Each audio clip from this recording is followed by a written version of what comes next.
Se me quiserem acompanhar na leitura da Palavra do Senhor, podem abrir no capítulo 16 de João, começando com o versículo 26. João 16, 26. Naquele dia pedireis em meu nome, e não vos digo que eu rogarei por vós ao Pai, pois o Pai mesmo vos ama, visto que vós me amastes e crestes que eu saí de Deus. Saí do Pai e vim ao mundo. Outra vez deixo o mundo e vou para o Pai. Disseram os seus discípulos: eis que agora falas abertamente e não por figura alguma. Agora conhecemos que sabes todas as coisas e não necessitas que alguém te interrogue. Por isso cremos que saíste de Deus. Respondeu-lhe Jesus: credes agora?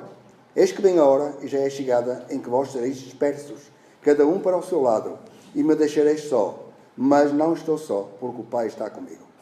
Tenho-vos dito estas coisas, para que em mim tenhais paz. No mundo tereis tribulações, mas tende bom ânimo, eu venci o mundo. Passado algum tempo depois destas palavras de Jesus aos seus discípulos, João diz-nos que, chegada pois a tarde naquele dia, o primeiro da semana, estando os discípulos reunidos com as portas cerradas por meio do medo dos judeus, chegou Jesus. Pôs-se no meio e disse-lhes: paz seja convosco. Dito isto, mostrou-lhe as mãos e o lado. Alegraram-se, pois, os discípulos ao verem o Senhor. Irmãos, no primeiro texto que nós lemos, Jesus diz aos discípulos: deixo-vos a minha paz. Aqui Jesus diz: paz seja convosco. Onde está Cristo, há paz. O medo, a tristeza, a solidão se transformam em segurança, em alegria, em companhia divina. Naquele dia, em breve, o Senhor subiria para o Pai, como aconteceu após a sua ressurreição. Mas os seus seguidores não ficariam desamparados. Eles não estariam sós. O Espírito Santo viria para continuar a obra de Jesus, transmitindo-lhes paz e segurança. O Espírito do Senhor não viria com o propósito de eliminar o perigo, as tribulações, as perseguições a que eles estariam sujeitos, e nós também estamos hoje em dia.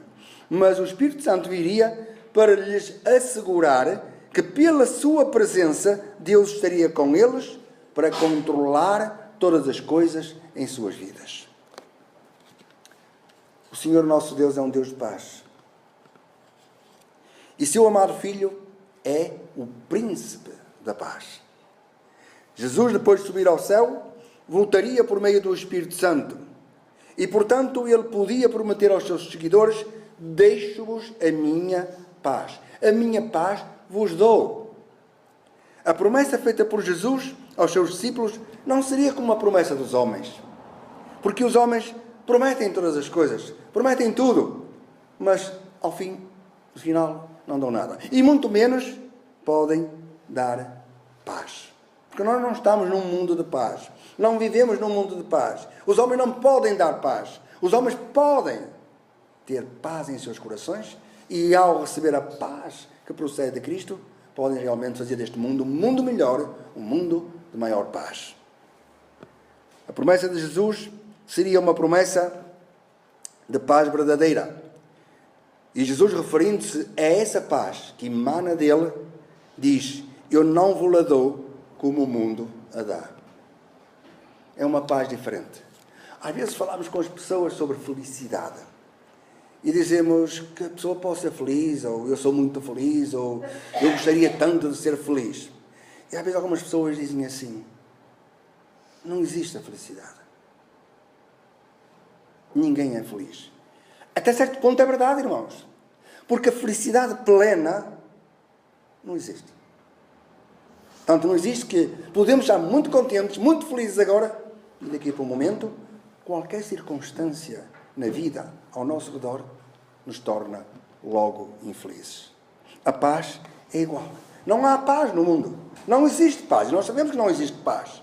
Mas nós podemos tê-la em nossos corações. Nós podemos sentir essa paz profunda que emana de Cristo, que vem de Deus e que nos é transmitida pela presença do Espírito Santo em nossas vidas. O mundo pode estar em guerra.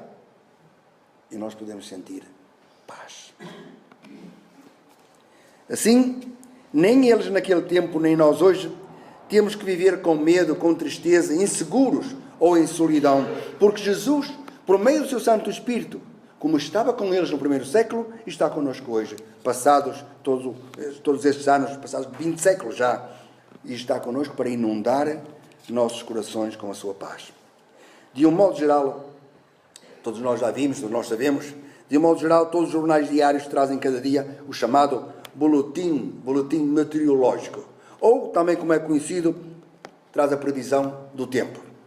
E nem sempre as previsões são boas, não é verdade? Nem sempre são boas.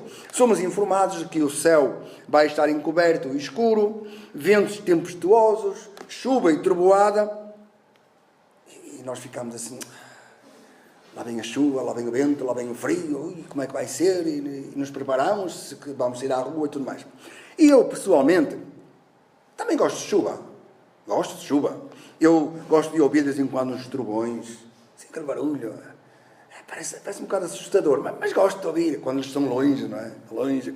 Gosto de ver uns relâmpagos, aquela luz no céu ilumina tudo. E também gosto, às vezes, de alguns dias cinzentos. Alguns. Mas tudo isto, irmãos, por pouco tempo. Por muito pouco tempo mesmo. Quando este tipo de tempo se mantém por muitos dias, eu começo-me a sentir um pouco deprimido. Muita chuva, muitos dias escuros, muito frio, muito mau tempo. A pessoa começa a sentir-se deprimida. E parece que toda a gente que passa por nós tem uma cor cinzenta. Uma cor escura. E depois nós, portugueses, temos uma tendência incrível de nos vestirmos sempre de escuro. Porque os portugueses pensam que são gordos e que o preto os faz mais magros. E, portanto, andam todos de escuro. Mas é uma tendência, irmãos. Reparem que as pessoas, em geral, vestem de escuro. Cinzento escuro, cinzento claro, preto. Mas escuro. E então isso ainda dá um ar mais triste. Penso que isto se passa, de um modo geral, com todas as pessoas se sentirem deprimidas quando o tempo está por muito tempo escuro, cinzento.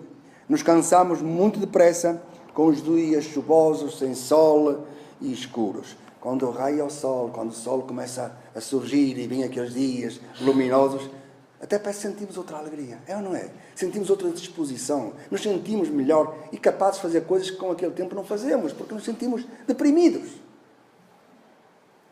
Há, porém, outros dias de tempestade que vão muito para além do mau tempo atmosférico que possa estar em determinado momento.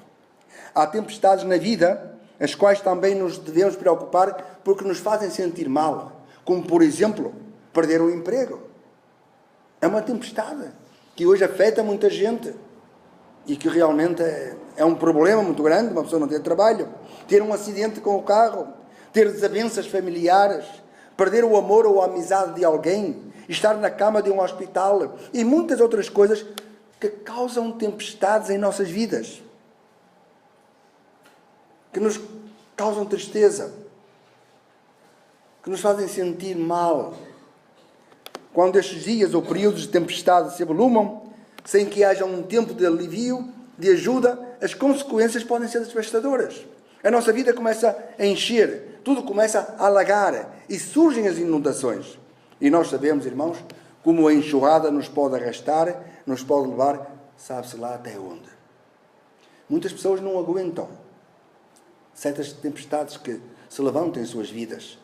Certas pessoas não conseguem vencer, ultrapassar essas tempestades. Caem doentes, perdem toda a alegria, suicidam-se. E sei lá que mais. A única maneira que temos de poder escapar, de podermos fugir da enxurrada, para que não sejamos arrastados, é fugir para um lugar mais elevado, para um lugar mais seguro. E este terreno mais elevado, este terreno mais seguro, onde nos podemos refugiar, é a nossa fé. É a nossa fé em Cristo. Não tenhamos dúvidas, irmãos.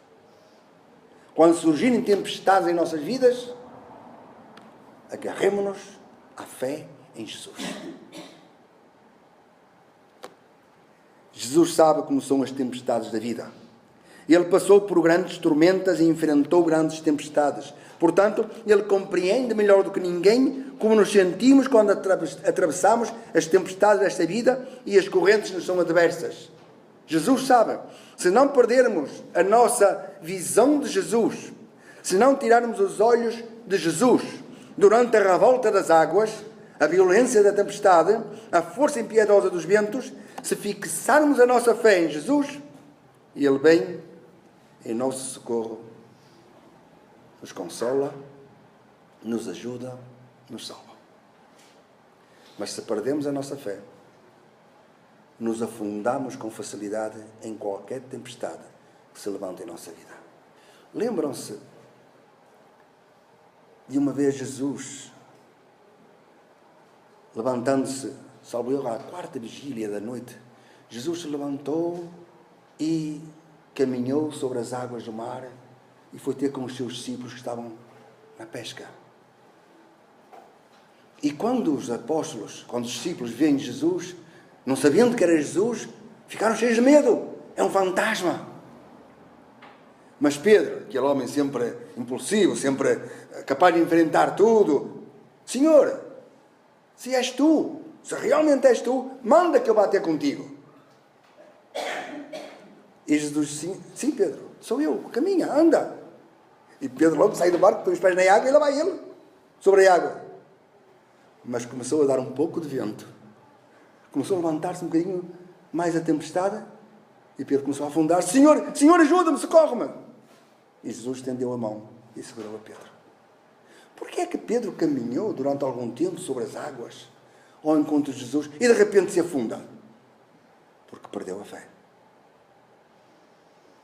Quando ele disse, Senhor, se és tu, manda que eu vá ter contigo. E o Senhor disse, sou eu. Anda, Pedro. E ele, cheio de fé, caminhou. Mas quando o vento começa a soprar e as ondas começam a levantar um pouco, ele perde toda aquela confiança, toda aquela fé inicial e se começa a afundar. Mas não estava ali Jesus para o segurar? Não lhe estendeu imediatamente Jesus a mão? E não o salvou? Assim é connosco, irmãos, podem crer. Nós estamos num mar, que é o mundo, e que por vezes levanta grandes tempestades. Por vezes nos assola, nos afeta. Mas se nós tivermos os olhos postos em Jesus, não tirarmos os olhos de Jesus, Ele nos ajuda a vencer essas ondas, esse vento, essa tempestade. Recordam-se também quando Jesus estava no barco com os seus discípulos e o barco balançava e as ondas arrasavam o barco e Jesus estava dormindo no barco com uma tempestade enorme, mas ele estava dormindo no barco.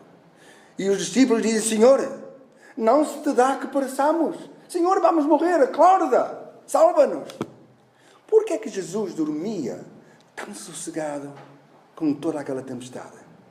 Porque ele tinha a paz do Pai, ele tinha a segurança do Pai, ele tinha, vamos chamar-lhe assim, a fé no poder do Pai. Os discípulos ainda estavam naquela fase de dúvida. Ainda não sabiam, não tinham a certeza se aquele era realmente o Jesus, Salvador, o Messias, o que havia de vir ao mundo. Ainda duvidavam. E, portanto, se eles não duvidassem, está aqui Jesus. Nada vai acontecer. Mas não, estavam cheios de medo. Senhor, acorda, levanta-te, salva-me. Enfim, não esqueçamos, irmãos, que nunca,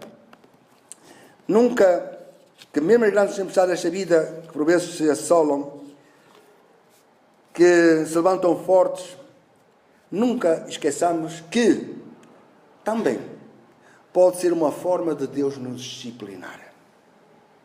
Pode acontecer coisa em nossa vida, irmãos, que não seja nem mais nem menos do que a vara de Deus a nos disciplinar, a corrigir ou a alertar para alguns aspectos menos bons na nossa conduta diária.